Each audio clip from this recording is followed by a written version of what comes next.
Welcome to EMDR, the science behind the therapy, a podcast from the Sonoma Psychotherapy Training Institute. I'm your host, Dr. Andrew Leeds. In each episode, we explore the latest research and clinical insights about EMDR therapy, highlighting the leading scholars' latest contributions to EMDR research, education, and training. Whether you're a therapist, a student, or a lifelong learner, I'm here to connect you to the science behind the practice of this remarkable form of psychotherapy. I welcome your feedback and suggestions for topics to be considered or any issues you encounter in my summaries of the research. You can reach me through the Contact Me form on any of the websites listed in the show notes. Before we start, I want to draw your attention to the unique EMDR therapy training delivered by Sonoma Psychotherapy Training Institute. Sonoma PTI provides a comprehensive program in 4 two-day modules spread over a 12-week period. These 4 modules include all required hours of lecture, practice, and group consultation. Our Zoom-based program is open to clinicians from throughout the United States, Canada, and Europe. I invite you to look over our curriculum and training schedule at sonomapti.com. In today's podcast, we cover 14 new research reports. This includes 6 studies on adolescents, 3 meta-analyses, 2 randomized controlled studies, a laboratory study of a potential alternative to bilateral stimulation, and a curious theoretical model on the role of exposure in trauma therapies, and a fascinating study protocol on the EMDR treatment of depression. All this and more in Episode 7 of EMDR, the science behind the therapy. To access any of the original research papers mentioned in the podcast, you will find a complete list of references and links to each of these studies in the February 2026 blog on sonomapti.com. A link to these references can be found in the show notes. You can also just go to sonomapti.com, click on the blog section on the far right of the menu bar, and then select the February 2026 listings. There you will find all of the articles reviewed in today's podcast, historical articles mentioned in my commentary, and some other new EMDR-related studies. So let's get started.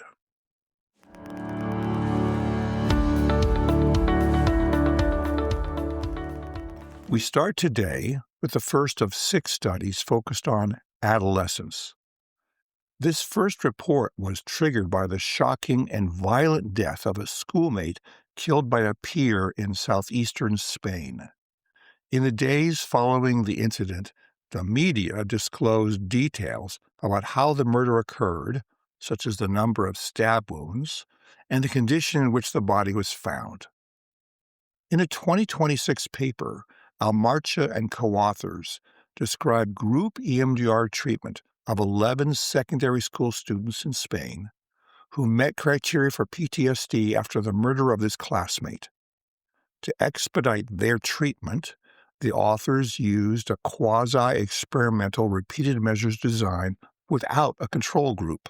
The participants were mostly female, with an average age of 14, who were treated in 2 small therapeutic groups. Over 50% had direct exposure to the incident. 18% were direct witnesses, and 27 were witnesses by reference. To support their recovery from their traumatic exposure, they first received 3 psychoeducational sessions, followed by 3 sessions of the integrative group protocol with EMDR therapy. Treatment included all 8 phases of EMDR. The authors measured PTSD symptoms using the revised PTSD Symptom Severity Scale. They used a demographic and trauma characteristics survey to assess age, gender, type of exposure, frequency, time elapsed, consequences, and dissociative symptoms or functional impairments were also described. The main findings indicated that average total PTSD scores decreased from 31 to just 13 between the initial assessment before treatment and the assessment 1 month after treatment. They reported a large treatment effect size and statistically significant change with paired samples t-tests. All PTSD subfactors showed significant reductions with large effect sizes, particularly re-experiencing and avoidance. Over 54% of participants scored below the diagnostic cutoff after treatment, and over 45% no longer showed any PTSD symptoms. Secondary analyses showed that 9% still had subclinical symptoms. Lower baseline PTSD scores or younger age did not predict better outcomes. Participants with continuous or additional traumatic episodes were significantly more likely to remain symptomatic after treatment. Limitations described by Almarcha and co-authors included the small sample size, lack of a randomized control group, absence of longer follow-up, and the omission of anxiety and depressive outcomes. They concluded that the integrated group protocol with EMDR therapy seemed feasible and promising as a school-based group intervention for adolescents with severe trauma.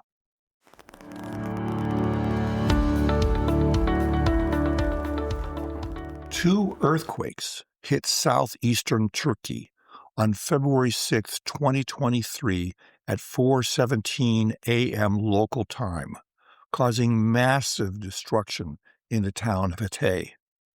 Over 13,000 buildings collapsed in that town. In the entire province, there were over 22,000 deaths. 750,000 people were displaced. To help adolescents who have been displaced by the earthquakes in Hatay, Chukluk conducted and published a 2026 quasi-experimental mixed-method study to assess the EMDR integrated group treatment protocol's effectiveness with 120 adolescents aged 13 to 14 who had been displaced. There were 62 adolescents in the EMDR group who were compared with 58 controls who were already participating in psychosocial support groups. Measures were the revised Child PTSD Symptom Scale, the Connor-Davidson Resilience Scale, and the revised Child Anxiety and Depression Scale. Additionally, participants' responses to open-ended questions were examined with thematic content analysis. The EMDR IGTP was delivered across 8 weekly sessions, each lasting approximately 75 minutes. After treatment, compared to the control group, the EMDR group exhibited significantly lower total PTSD scores, as well as lower re-experiencing, avoidance, and hyperarousal subscales, as well as reductions in generalized anxiety, depression, anxiety, and internalizing symptoms. Resilience scores rose markedly in the treatment group. Secondary qualitative findings highlighted family and peer support as key to emotional safety. In the group treatment experiences, participants valued the safe place exercise, the drawings, and the group dynamics for fostering calm and connection. The safe place exercise was the most frequently mentioned component, highlighting its role in helping participants regulate their emotions and enhance their sense of security. The drawing activities were also frequently reported, reflecting the therapeutic value of creative expression in processing trauma. Participants reported improved sleep, fewer nightmares, better concentration, and better relationships post-therapy. Limitations of the study included self-report biases, subjective qualitative coding, lack of long-term follow-up, and mixed methods integration challenge. Chukluk concluded that the EMDR IGTP effectively decreased PTSD symptoms, depression, and anxiety, and bolstered resilience in disaster-affected adolescents. They advocated culturally tailored delivery, preparation for high symptom cases, and future longitudinal research.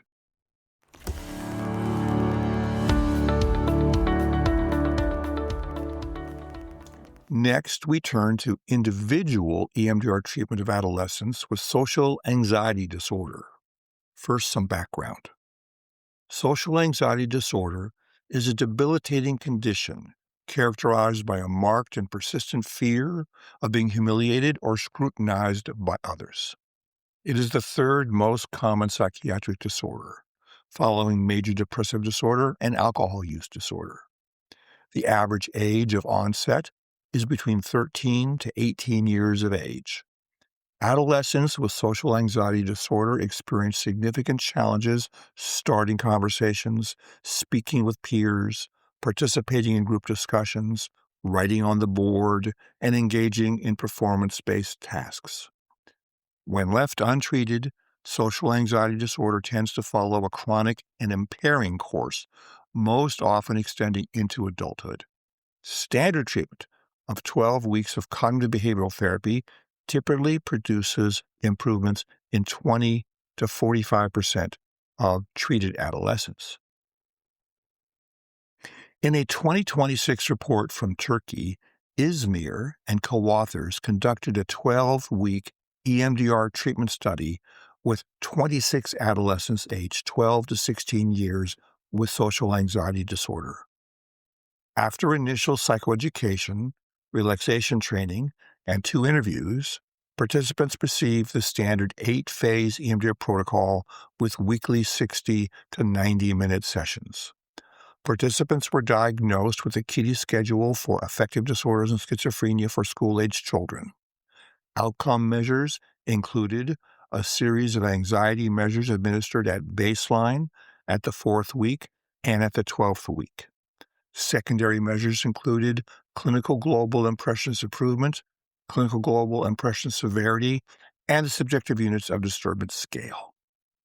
The total Beck anxiety inventory scores dropped significantly from a baseline mean of about 48 to about 2.5 at week 12.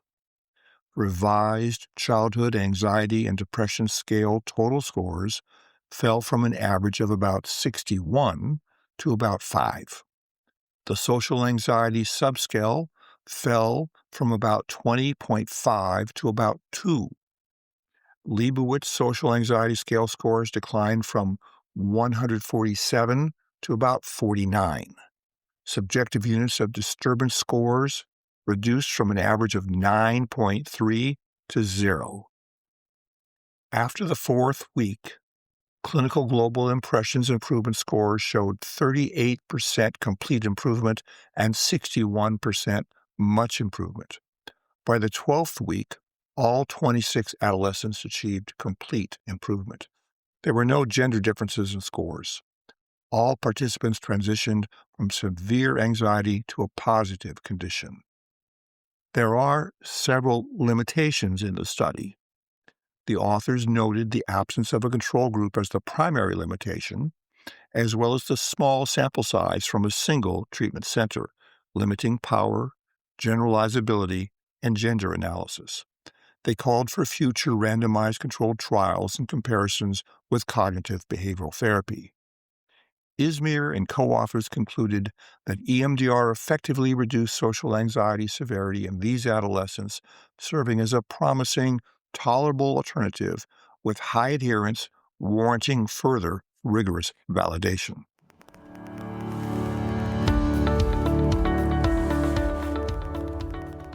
Next, we consider a randomized controlled trial in Bangladesh. Mahmoud and co-authors carried out this randomized controlled trial in Hungary that was published in late 2025.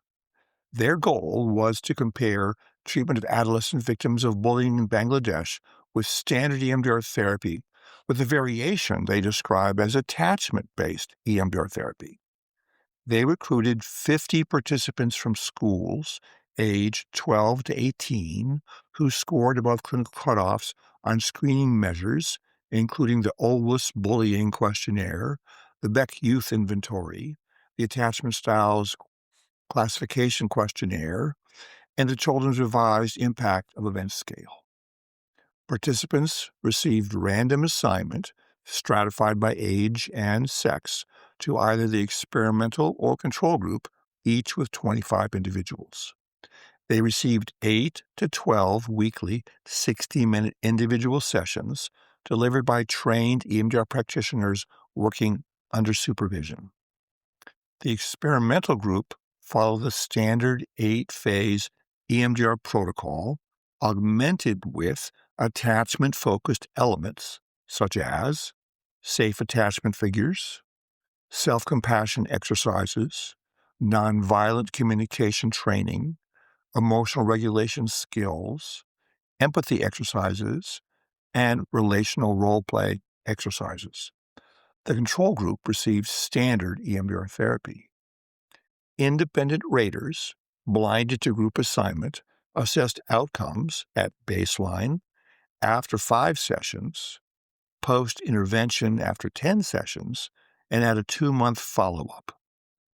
Meta-analyses revealed significant main effects for group and time, plus a group-by-time interaction indicating attachment-based EMDR therapy produced faster and larger reductions in trauma and anxiety symptoms. Secondary findings included sharper symptom trajectories in attachment-based EMDR therapy versus gradual declines in standard EMDR therapy. Limitations included the small sample size that limited generalizability and statistical power, absence of a no treatment control, and attachment-only arm stemmed from ethical constraints, while incomplete diagnostic assessments overlooked comorbidities like adjustment disorders. Short 60-minute sessions due to school schedules potentially restricted processing for complex cases, and the 2-month follow-up left long-term effects uncertain. These Hungarian EMDR researchers concluded that integrating attachment-focused elements into EMDR therapy enhanced outcomes for bullying-related trauma in adolescents, warranting larger trials with alternate treatment control groups.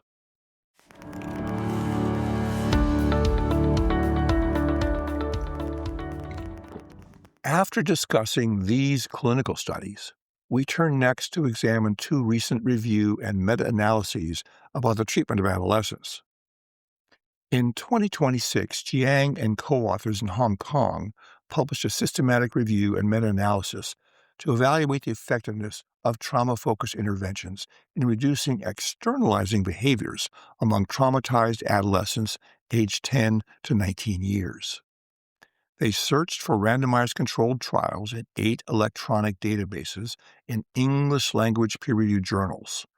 12 studies with 1,250 participants met inclusion criteria. Externalizing behaviors were assessed with a variety of instruments measured before and after treatment via parent report, self-report, or interview. Study quality was appraised with a Cochrane risk of bias tool, rating 3 studies low risk, 4 moderate, and 5 high risk, primarily due to challenges in blinding participants and researchers. The meta-analysis revealed a medium but significant overall effect size in reducing externalizing behaviors with high heterogeneity.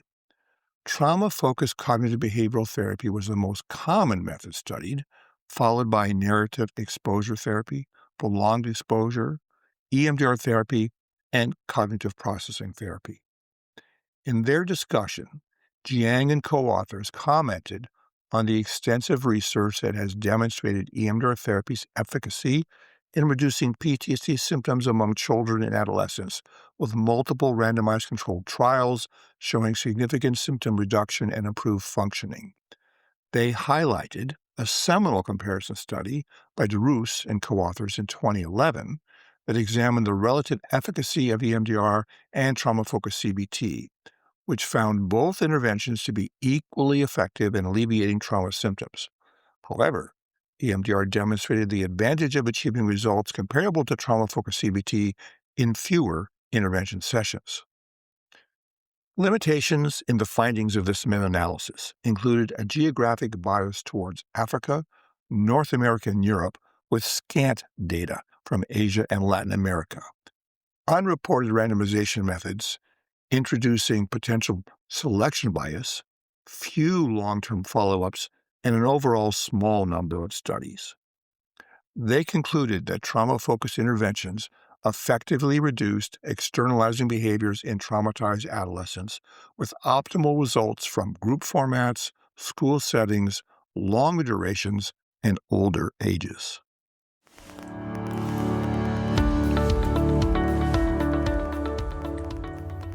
In a second recent report, Sutton and co-authors in the UK published a systematic review and meta-analysis in late 2025 to evaluate the clinical and cost-effectiveness of EMDR for treating or preventing PTSD in children and adolescents.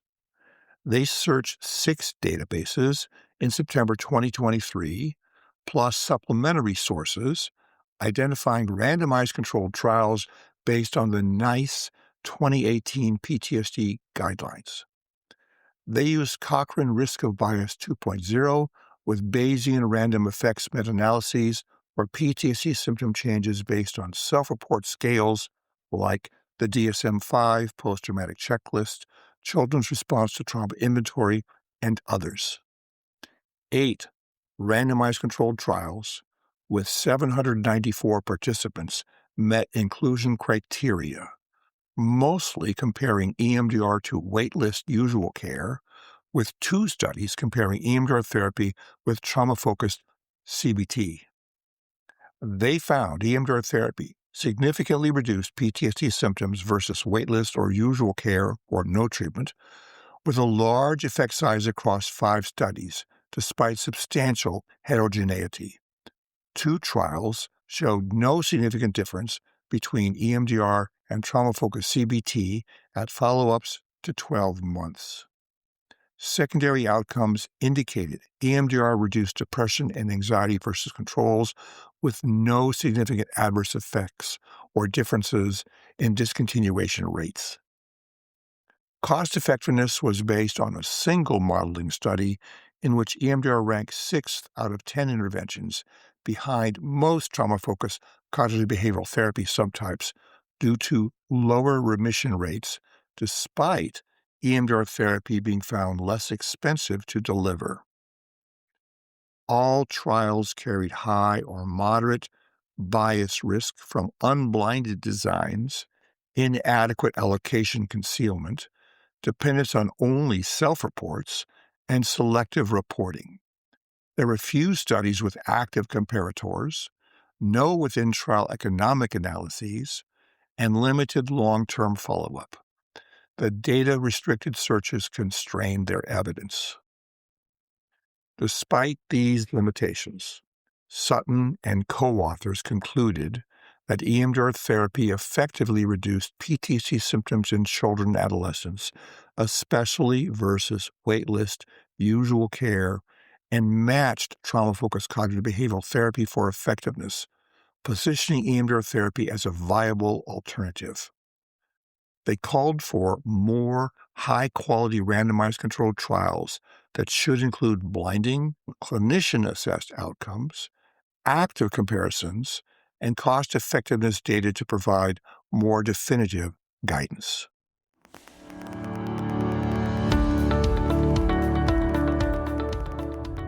Next, staying with the theme of systematic reviews and meta-analyses, we focus on a review of the treatment of childhood trauma among adolescents, adults, and older adults.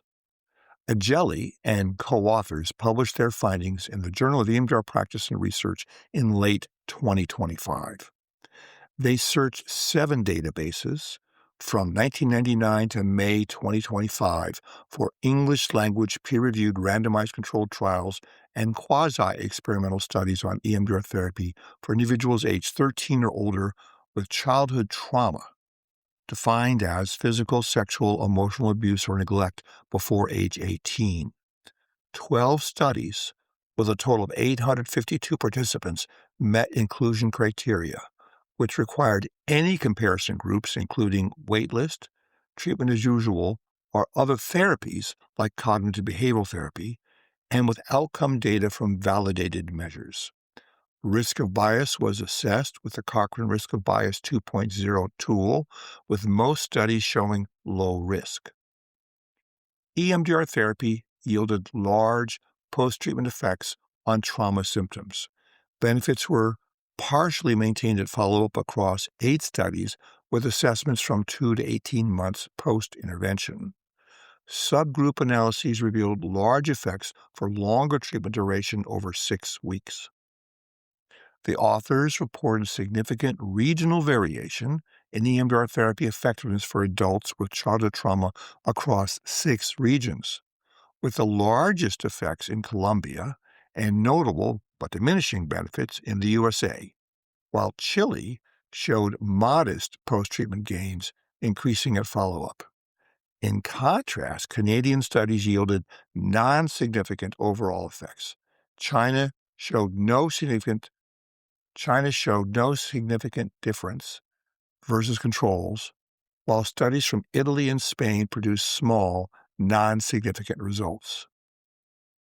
Limitations included very high heterogeneity, limiting pooled estimate reliability, small samples in some subgroups risking type 2 errors, diverse control conditions potentially distorting effects, and poor reporting of treatment fidelity, such as degree of therapist training. Agelli and co-authors concluded EMDR therapy offered effective, durable benefits for psychological well-being in adults with histories of childhood trauma, supporting its global use across formats and regions, although more randomized controlled trials with longer follow-ups, pre-registered protocols, and fidelity reporting are needed.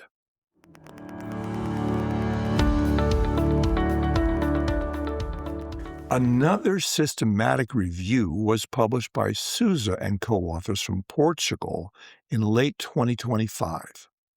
Their review followed PRISMA guidelines to assess the effectiveness of a range of trauma-focused therapies for adults who perpetrated crimes. They searched 6 databases up to September 2024, using terms related to trauma-focused interventions, forensic populations, and effectiveness. Inclusion criteria required quantitative empirical studies on adult justice-involved males or females in custodial or non-custodial settings, reporting clinical changes or recidivism. They screened 4,328 articles, selected 20 for inclusion after full-text review, and assessed quality with a mixed methods appraisal tool. Main findings indicated that EMDR therapy and the Seeking Safety program improved mental health outcomes, including PTSD, anxiety, depression, and negative cognitions for men and women in prison and non-prison settings. Programs like Beyond Violence reduced depression, anxiety, PTSD, anger, and recidivism risk. Effect sizes ranged from small to large across studies, with EMDR showing large reductions in PTSD symptoms. Secondary findings revealed inconsistent evidence for behavioral changes like recidivism, mixed long-term outcomes, and lower dropout rates compared to other interventions. Limitations included low methodological quality in most studies, with only one meeting all mixed methods appraisal tool criteria. Other limitations included small sample sizes, few randomized controlled trials, short or absent follow-ups. The United States-centered focus limited generalizability. There was a predominance of female prison samples and a lack of data on ethnicity or sexual offenders. Souza and co-authors concluded that trauma-focused therapies in general offered promising clinical benefits for justice-involved adults. They found that EMDR therapy produced significant reductions in PTSD scores depressive symptoms, disability, and negative cognition across studies with men and women in prison and non-prison settings, often with large effect sizes. They called for higher quality research, tailored programs for underserved groups like males and sexual offenders, and psychologist-led delivery to confirm effectiveness and reduce recidivism.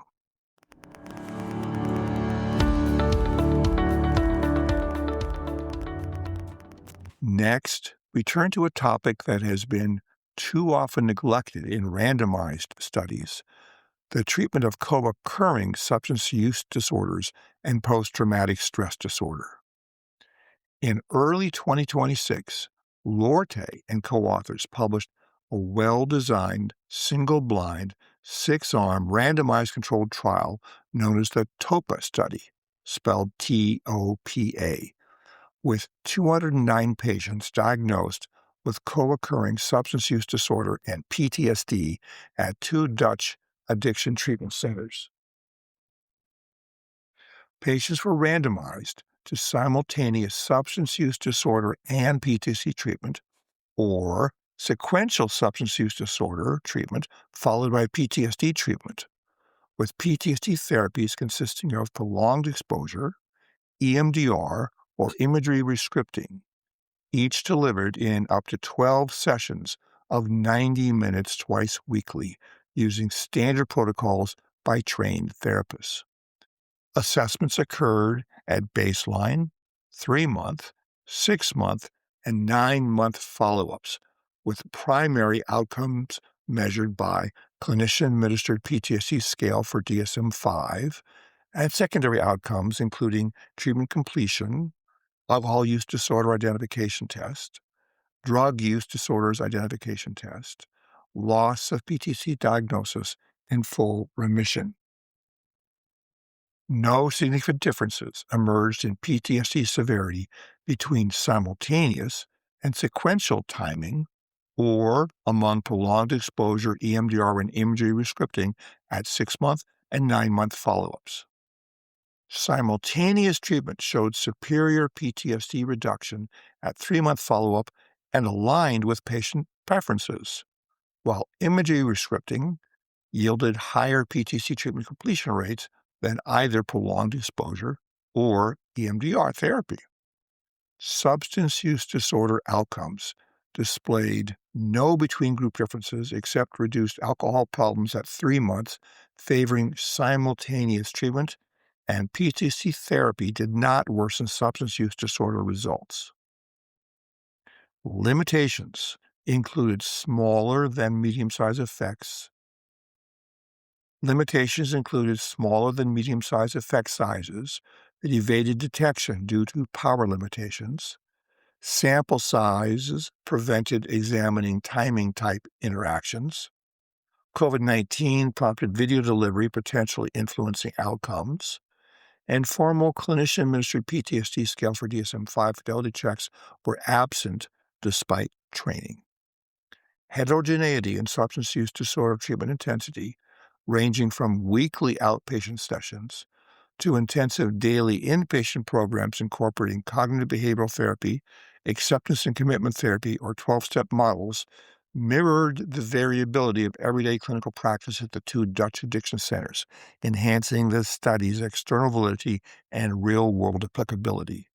However, this diversity introduced methodological challenges by creating uneven therapeutic doses across participants, which could confound PTSD treatment effects and obscure whether outcomes stemmed from PTSD interventions or differing substance use disorder care levels.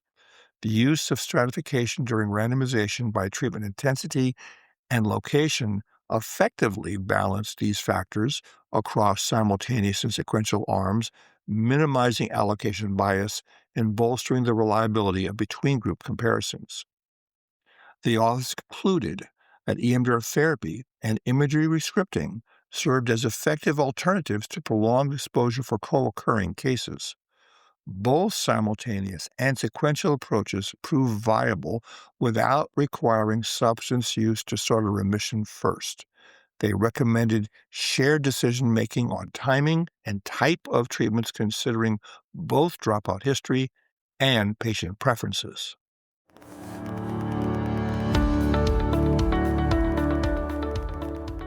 Next, we turn to another 2026 Dutch study from first author Kuipers van Ommen that explores the role of hope in the treatment of post-traumatic stress disorder.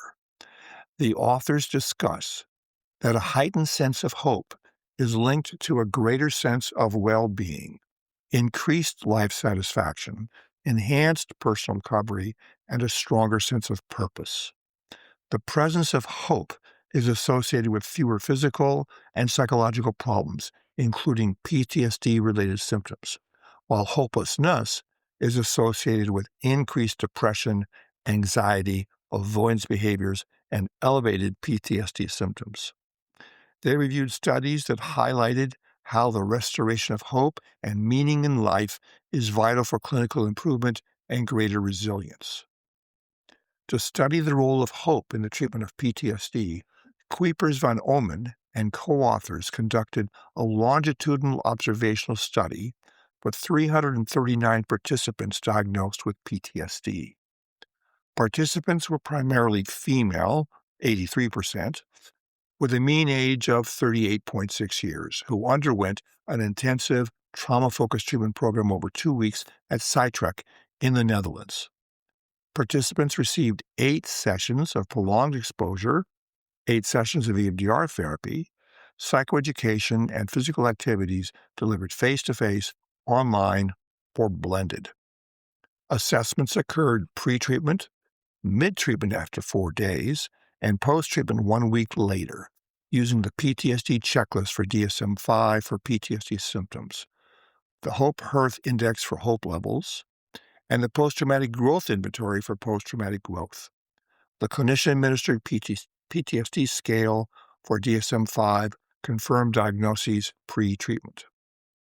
Hope levels significantly increased from pre-treatment to mid-treatment and post-treatment, while PTSD symptoms substantially decreased. Pre-treatment hope and change in hope during treatment predicted lower PTSD symptoms at mid and post-treatment.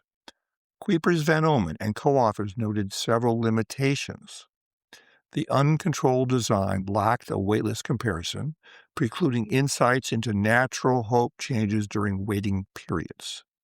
No follow-up assessments beyond post-treatment limited understanding of long-term trajectories for hope, PTSD symptoms, and post-traumatic growth. Missing data, mainly at mid-treatment, occurred more in younger participants, and the sample consisted of motivated individuals ready for intensive treatment, restricting generalizability to subclinical cases or those unready for therapy. The reported outcomes emphasized hope's critical role in PTSD recovery during intensive trauma-focused treatment, enhancing mental well-being and quality of life. Kuipers van Ommen and co-authors underscored hope's significance alongside symptom reduction, calling for further mechanistic research on hope, post-traumatic growth, and PTSD interactions.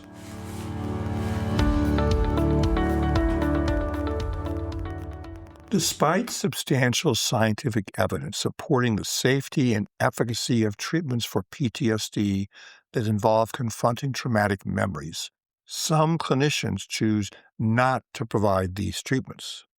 Factors affecting these choices can include negative beliefs about the utility and safety of these methods. This treatment hesitancy can occur when treating individuals with eating disorders. To explore this hesitancy, Van de Star and co-authors conducted a cross-sectional survey among 81 eating disorder therapists in the Netherlands in 2023, which was published in December 2025. They recruited participants via newsletters, conference flyers, and targeted emails. Participation required clinical experience with eating disorders, professional registration as a psychologist, physician, or psychiatrist, and informed consent. The survey lasted approximately 30 minutes and yielded complete responses from 81 participants, predominantly female, with a mean age of 40 years and with an average of 14 years of clinical experience. They measured demographic and professional characteristics. They assessed anxiety sensitivity with the Anxiety Sensitivity Index version 3, beliefs about exposure-based treatments using the adapted versions of the therapist's belief about exposure scale for prolonged exposure and EMDR therapy, and the likelihood of excluding patients from exposure therapy using adapted versions of the broken leg exception scale. They analyzed data with descriptive statistics, paired samples t-tests, and hierarchical multiple regression analyses. In their analysis of their survey results, they found that therapists held more favorable beliefs about EMDR therapy than prolonged exposure, and were less likely to exclude patients with eating disorders and comorbid PTSD from EMDR therapy than from prolonged exposure. Beliefs about exposure-based interventions strongly predicted exclusion likelihood for both prolonged exposure and EMDR, while other therapist characteristics and anxiety sensitivity did not predict exclusion. Therapists most endorsed concerns about patient distress tolerance and eating disorder symptom decompensation with severe underweight as the top exclusion reason. Limitations in this survey study included a reliance on self-reports, which were prone to social desirability bias and potential discrepancies between reported beliefs and actual therapist behavior. Findings from eating disorder therapists may not generalize to PTSD specialists. Van de Star and co-authors concluded that addressing therapists' negative beliefs through targeted training and supervision could enhance implementation of EMDR therapy and exposure-based PTSD treatments in patients with comorbid eating disorders.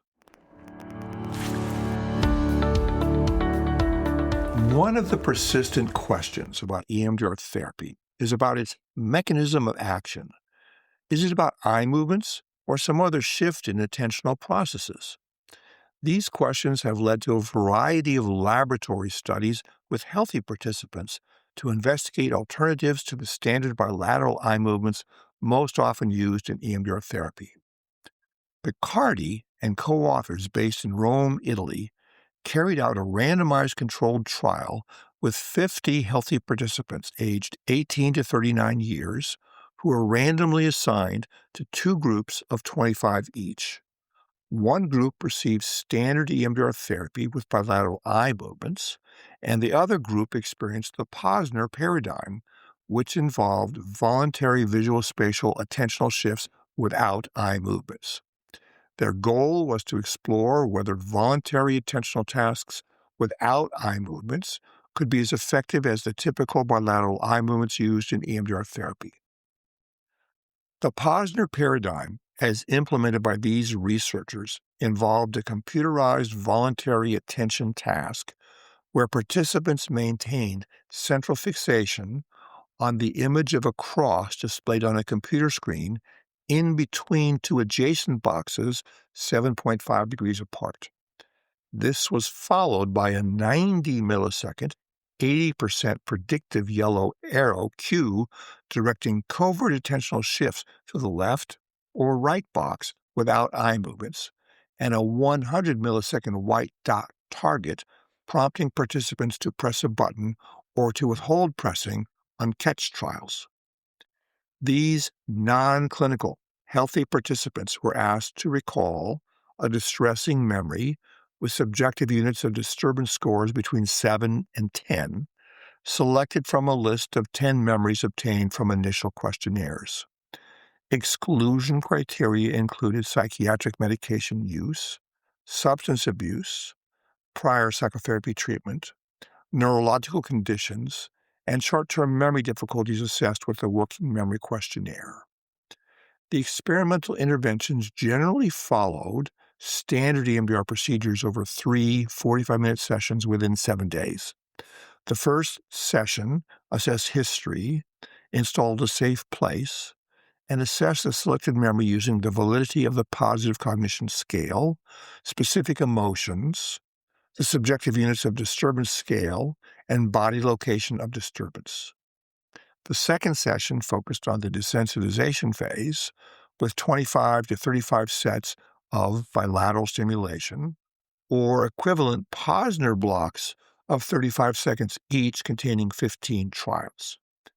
The third session reevaluated and installed a positive cognition if needed, with pre- and post-intervention measures of subjective units of disturbance, impact of event scale revised total and subscales, and post-traumatic stress disorder checklist for DSM-5. Their analyses used linear mixed effects models and equivalence testing with 2 one-sided tests. Both groups showed significant reductions in the subjective units of disturbance scale by about 7 points.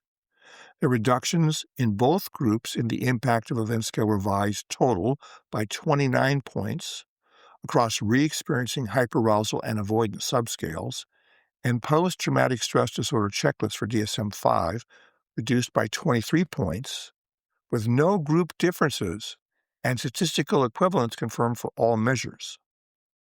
Older participants exhibited somewhat smaller reductions overall.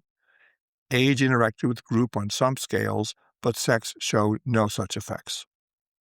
Secondary findings included reliable clinical change of 65% on the PTSD checklist for DSM-5 and 88% on impact of event scale revised. The authors explained that the Posner paradigm specifically engages the dorsal attentional network, including the frontal eye fields and the superior parietal lobe, which exerts top-down control over stimulus processing. This same network shows altered functioning in individuals with PTSD. By systematically activating the dorsal attentional network through controlled attention shifts, both standard EMDR therapy and the Posner task may help restore more adaptive patterns of information processing. They propose that this cognitive engagement may facilitate memory reprocessing through sustained attentional load rather than through the alternating bilateral stimulation traditionally emphasized in EMDR therapy protocols. There are several significant limitations in the research study. First, the use of a non-clinical sample precludes any generalization to patients with post-traumatic stress disorder. Due to the sample, there was insufficient power in the PTC checklist for DSM-5. There was no follow-up to assess stability of these effects. There were no cognitive process measures such as memory vividness. Despite these limitations, the authors suggest that endogenous attentional tasks like the Posner paradigm offer healthy individuals a viable, engaging alternative to the bilateral eye movements typically used in EMDR therapy. They call for replication of their findings in clinical populations diagnosed with post-traumatic stress disorder.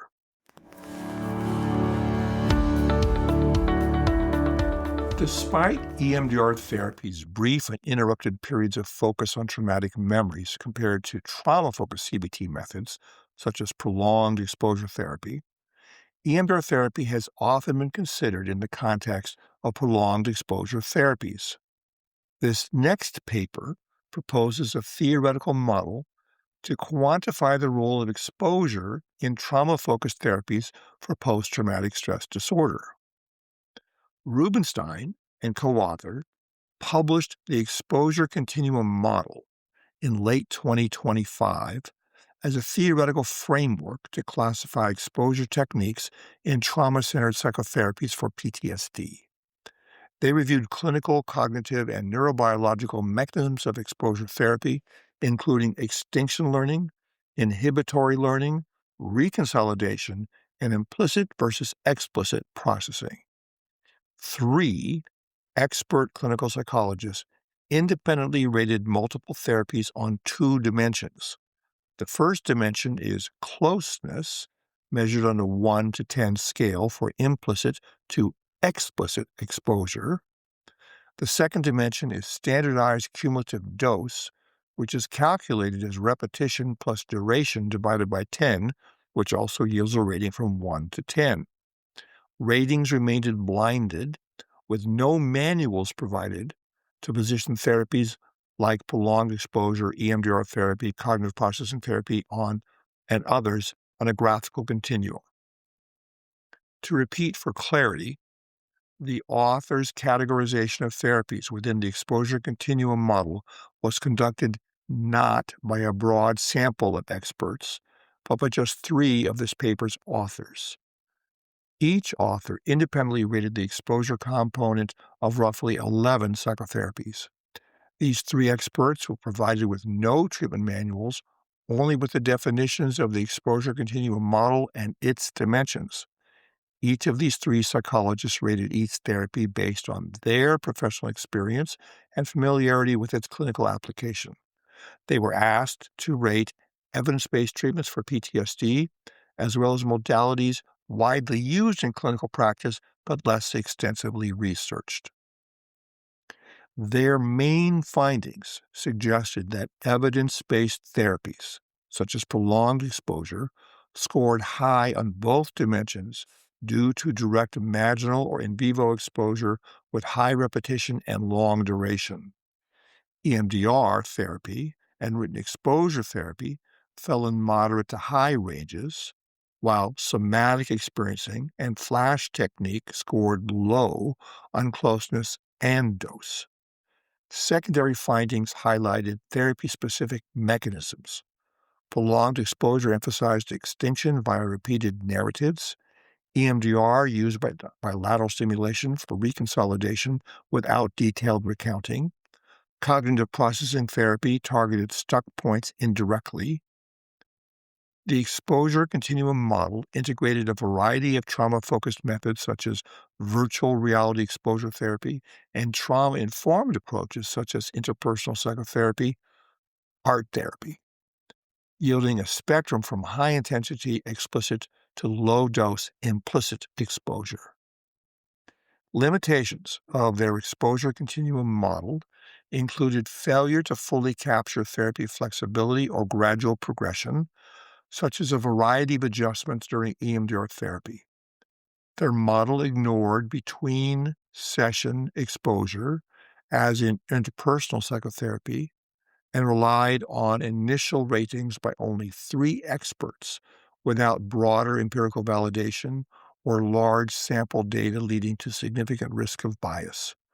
Their inclusion of selected methods focused on diversity, not exhaustiveness, limiting generalizability. The authors suggested that integrating the exposure continuum model into research and clinical applications might enhance therapeutic efficacy, improve patient outcomes, and deepen our understanding of exposure as a core mechanism in trauma treatment.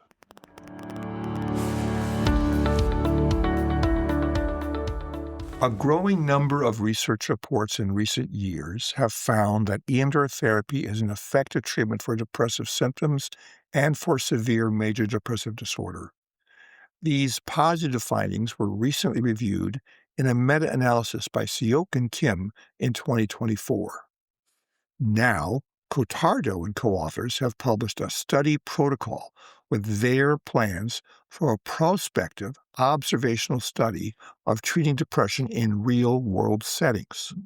They plan to study 32 therapist-patient dyads with certified EMDR Italy members, each enrolling 1 patient age 18 or older with clinically significant anxiety, depressive, dissociative, or PTSD symptoms. Data collection will occur via the Research Electronic Data Capture System known as REDCap at baseline, after 4 sessions, immediately before and after sessions, and at 6 months, 12 months, and 18 months after therapy ends, using self-report measures like the PHQ-9, the Beck Depression Inventory 2, the Post-Traumatic Stress Disorder Checklist, the Difficulties in Emotional Regulation Scale, the Working Alliance Inventory, and others. Therapists will document session details, reprocessing difficulties, and significant events. Treatment will follow standard EMDR protocols without fixed session numbers, reflecting actual clinical practices. Plans for analysis will include Bayesian multi-level time series models and meta-regression for the PHQ-9 outcomes, handling missing data using missing at random assumptions. Data collection is ongoing from June 2025 to December 2027. Secondary objectives include the effects of moderators like anxiety, dissociation, PTSD symptoms, emotional dysregulation, sleep issues, and working alliance on depressive symptom reduction. Limitations will include the non-randomized observational design lacking control groups, potential time-varying co-founders, challenges in sample size for N of 1 aggregates, and downweighting of patients with fewer sessions. Missing data will assume missing at random. Dropout patterns will be described. Exclusion of severe psychiatric cases may limit generalizability. This unique study design will yield important real-world data to show whether results found in randomized studies can be replicated in typical clinical settings. The author's functional personality domains and pathogenic beliefs, plus moderators such as measures of the therapeutic alliance. The outcome may help to optimize EMDR therapy for depressive symptoms by personalizing interventions and bridging research to practice gaps through real-world evidence.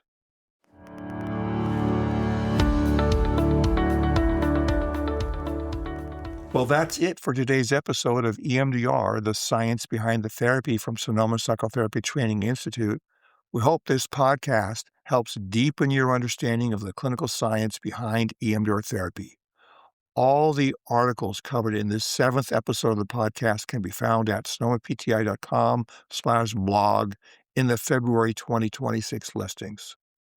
If you enjoyed this podcast, help support the podcast by following, rating, or sharing it with fellow therapists. For information on a unique EMDR therapy training program, visit sonomapti.com. And for free articles on EMDR therapy, visit the resources section on andrewleeds.net. Thanks for listening. We'll see you next time.